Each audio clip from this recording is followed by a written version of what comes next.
X વસ્તુની મૂળ કિંમત એ વાય વસ્તુની વેચાણ કિંમત જેટલી છે.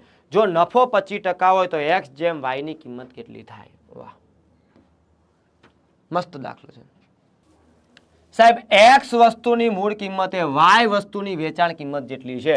હવે પહેલા તો એ વિચારો દોસ્તો, અલા નફો થતો હોય ને તો રૂપિયા વધુ લેતા હોય અને વસ્તુ ઓછી આપતા હોય. સાહેબ રૂપિયા વધુ લેવાથી નફો થાય જ્યારે સામે વસ્તુ ઓછી આપવાથી નફો થાય.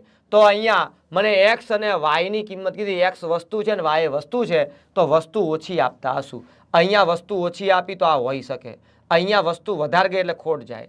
અહીંયા વસ્તુ વધારે ગઈ એટલે ખોટ જાય. અહીંયા વસ્તુ ઓછી ગઈ તો આ બંનેમાંથી એક જવાબ હોય. હવે નફો 25% લાવો છે.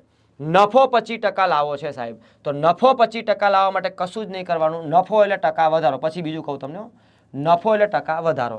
તફાવત ગુણ્યા 100. 5 અને 4 નો તફાવત 1 ગુણ્યા 100. નીચે નાની સંખ્યા 4.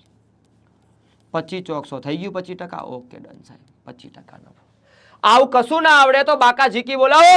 25% નફો થયો એટલે 100 વાળી વસ્તુ 125 રૂપિયામાં ગઈ છે. આ રૂપિયાની વાત કરી સાહેબ. તો રૂપિયાનો ગુણોત્તર કેટલો થાય? 25 ચોક 100 અને 25 પંચા 125.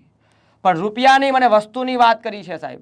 તો રૂપિયા અને વસ્તુ એકબીજાના વ્યસ્ત પ્રમાણમાં હોય તો 4 રૂપિયા વાળી વસ્તુ 5 માં જાય, કાં તો 5 વસ્તુનું કહીને 4 જ વસ્તુ આપો તોય મેળ આવી જાય. હવે જો કાંઈ ખબર ના પડે તો હું તમને સાબિત કરી આપું.